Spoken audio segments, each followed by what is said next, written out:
네, 안녕하세요. 자, 이번 시간에는 우리 5과목 시작할 거예요. 5과목의 제목은 자율관리 및 관세 벌칙 이렇게 되어 있죠. 자율관리, 관세 벌칙 뭐 연관성이 있냐? 전혀 없습니다. 전혀 없고요. 우리 차례에 보시면 이제 세 개의 장으로 구성이 되어 있어요. 첫 번째가 이제 자율관리 보세구역. 얘는 우리가 이 과목에서 보세구역을 배웠잖아요.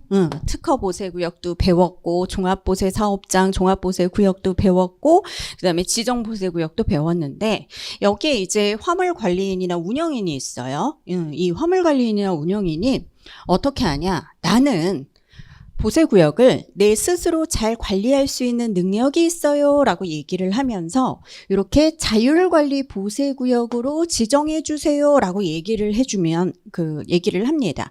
그래서 요건을 충족한다면 그래 네가 알아서 잘 관리할 수 있는 능력이 있구나, 너는 자율관리 보세구역으로 지정을 해줄게 라는 게 바로 자율관리 보세구역에 대한 규정이에요.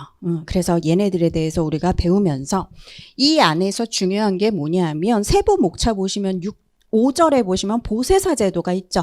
보세사 제도. 그래서 이 자율관리 보세구역 안에서 우리가 보세사에 대한 얘기를 또 집중적으로 보게 될 겁니다. 그 다음에 두 번째가 이제 자유무역 지역이에요. 무슨 연관성이 있냐? 없습니다. 사실 우리가 거의 대부분의 법의 근거법은 우리가 배우는 내용들의 근거법은 관세법이에요. 근데 관세법에서는 이 자유무역 지역에 대한 얘기는 전혀 언급이 없습니다. 왜? 이 자유무역 지역에 관련된 법은 따로 있어요. 그래서 자유무역지역법을 근거로 해서 우리가 자유무역 지역에 어떻게 이 자체에 어떻게 입주를 하고 어떻게 물품이 여기에 들어가고 나가고 하는지 그런 내용들을 좀 보게 될 거예요. 그래서 전혀 관련이 없습니다. 사실 근거법도 다르고 얘는 근거법이 관세법이고 얘는 근거법 자체가 자유무역지역법이에요. 그래서 2장에서는 자유무역 지역에 대해서 보실 거고요. 3장에 이제 관세 벌칙이라고 있죠. 다시 관세법으로 돌아옵니다. 우리 관세법에서는요. 관세법을 위반한 자들, 대표적인 애들이 어떤 애들이 있어요? 뭐 밀수입, 관세 포탈, 엄청난 범죄자들이죠. 요런 관세법을 위반한 자들을 어떻게 처벌하는지 여기에 대한 규정을 보는 게 이 관세 벌칙입니다. 그래서 이것도 관세법에 근거를 한 그런 규정들이 이제 나오는 거예요. 그래서 사실 이 세 가지가 뭐 연관성이 밀접하게 있느냐? 전혀 아니에요. 근거법도 다르고 내용들이 뭐 연관성은 없습니다. 근데 이제 한 과목 안에 모여 있는 거예요. 자, 결국에 우리가 25문제 중에서 5과목에서 얘네들이 몇 문제씩 나오는지가 이제 좀 궁금한데 이제 얘가 1장에 나오는 자율관리 보세구역이 한 7문제에서 8문제, 자유무역 지역이 7문제에서 8문제, 그 다음에 관세 벌칙에서 나머지 10문제 이런 식으로 문제가 출제된다. 대충 이런 비중으로 출제가 된다라고 생각을 하시면 돼요. 문제는 제가 수업하면서도 말씀을 드릴 텐데 이 자유무역 지역이에요. 얘가 사실은 우리가 1과목에서 이제 통관 절차에 대해서 관세법을 근거로 해서 배웠고 거의 대부분 이제 관세법에 근거해서 하는데 비슷한 경우도 있고요. 좀 다른 규정들도 있어요. 아무래도 법이 근거법 자체가 자유무역지역법, 관세법이 아니다 보니까 그래서 봐야 될 내용들이 굉장히 많아요. 자유무역지역은. 얘는 한마디로 파고들기 시작하면 봐야 될 내용들이 너무 많다는 거지. 근데요, 여러분. 제가 여기서 바로 이제 작전에 들어가는데, 얘 있죠, 얘. 얘가 더 많이 출제가 되죠. 얘가 훨씬 분량이 적습니다. 우리가 확인해야 될. 얘는 암기만 해주면 되는 거야. 근데 얘는 좀 어려워요. 절차 자체가. 그래서 비중을 어떻게 두셔야 되냐. 얘 위주로 하세요. 그리고 얘는 안 볼 수는 없고 이거 다 틀리면 안 되니까 안 볼 수는 없고 중요한 내용들 위주로 해서 우리가 정리를 할 겁니다. 그래서 너무 자세하게 파고들면 이거는 할 수가 없어. 이 자유무역지역은. 만약에 이 자유무역지역에서 25문제가 다 출제가 된다면 우리가 어떻게든 해내겠지만 그럴 필요가 없어요. 그래서 이 자유무역지역 2장을 할 때는 제가 넘어가는 부분이 있을 거예요. 그런 부분들은 과감하게 넘어가 주시고 그리고 기출문제에서 어떻게 나오는지 또 보여드리도록 하겠습니다. 자, 그럼 우리 시작해 볼게요. 일단 자율관리 보세구역, 일단 자율관리 제도에 대해서 먼저 보실 겁니다. 자, 우리 좀 전에 설명을 드렸지만 우리 보세구역은 세관의 감시를 받아요. 근데 난 보세창고 운영인인데 나는 내가 잘 할 수 있어. 굳이 세관 감시는 필요 없어. 그러면 어느 정도는 내가 스스로 관리할 수 있다라는 얘기를 할 수 있습니다. 그래서 그게 자율관리 보세구역이에요. 그래서 392페이지 1번 의 보시면요.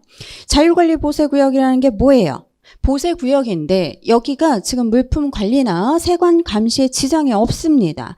그래서 세관장이 지정을 해줄 거예요. 물론 운영이나 화물관리인이 지정 신청을 했을 때에 한해서 요건 심사를 해가지고 지정을 하겠죠. 자, 그럼 얘가 혜택이 뭐냐? 아까 제가 그랬어요. 나는 내가 스스로 잘 할 수 있어.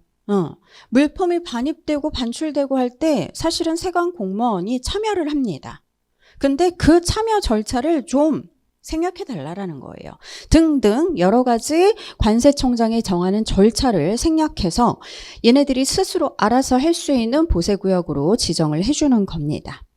자, 용어의 정의 먼저 보실게요. 운영인 똑같죠? 운영인이라는 사람은 누구다? 특허보세구역 특허받은 자, 종합보세사업장에 대해서 설치 운영 신고한 자, 그 다음에 화물관리인 이런 사람들 한마디로 이렇게 생각하시면 돼요. 특허랑 종합보세사업장에는 운영인이 있죠? 운영인하고 지정보세구역에 있는 화물관리인을 우리가 합쳐서 운영인 등 이렇게 얘기를 할 거예요.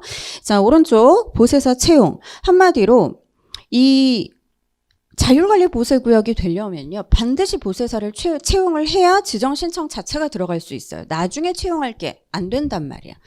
그래서 운영인이 직접 보세사를 채용하는 것 혹은 화물관리 업무를 이렇게 분사를 시켜요. 분사시킨 다음에 그 분사회사에서 보세사 채용하는 것도 괜찮습니다. 자, 그렇게 해서 보세사를 채용하는 거. 자, 세관장은 뭔지 아실 거고 넘어갑니다. 자, 그럼 지정부터 어떻게 되는지 우리가 요건을 먼저 보실 거예요. 자, 자율관리 보세구역은요. 두 가지로 나눠져요. 일반이 있고요. 일반 자율관리 보세구역이 있고 우수 자율관리 보세구역이 있어요. 아무래도 여기가 더 받기가 힘들고 여기가 더 혜택이 많겠죠. 당연하겠죠. 일단 일반 자율관리 보세구역이 되려면 어떤 요건을 갖춰야 하냐. 첫 번째 요건이 뭐예요? 보세사 채용이에요. 아까 제가 말씀드렸죠. 나중에 채용할 게 안 돼. 보세사를 채용을 해놔야 자율관리 보세구역으로서 지정 신청 자체 한마디로 그래야 요건을 갖추는 거예요. 요건을 갖춰야 지정 신청이 들어갈 수 있는 거죠. 그렇죠? 그래서 보세사를 채용해야 되고요. 그 다음에 물품 관리가 가능해야 됩니다. 그냥 서류로 하는 거, 종이 서류로 하는 거 안 되고요. 전산 시스템을 구비를 해야 돼요. 뭐 ERP가 됐든 WMS가 됐든 물품 관리가 가능한 시스템, 전산 시스템이 구비가 돼야 됩니다. 그래서 이 전산 시스템으로 화물 반입이나 반출, 그 다음에 재고 관리 이런 것들을 하게 될 거예요. 이 두 가지 요건을 갖춰야 되고요. 자, 우수 자율관리 보세구역은요. 이 두 가지 요건에다가 두 가지 요건을 갖추고 한마디로 보세사 채용하고 전산 시스템 갖추고 그 다음에 AO여야 돼. 세 번째 보시면 동그라미 2번으로 되어 있죠. 종합인증 우수업체. 이게 바로 수출입 안전관리 우수업체가 돼야 된다라는 거예요. 그래서 왜 운영인, 보세구역 운영인이 AO 공인 부분에 들어가 있죠. 그러니까 한마디로 자율관리 보세구역이 되려면 그 전에 AO부터 인증을 공인을 받아야 된다라는 거고요. 그 다음에 이 보세공장이 우수 자율관리 보세구역이 되려면 하나의 요건을 더 갖춰야 돼. 그러면 이렇게 생각하시면 돼요. 내가 보세 창고다. 근데 내가 우수 자율관리 보세 구역이 되고 싶다. 그럼 세 가지 요건만 갖추면 돼요.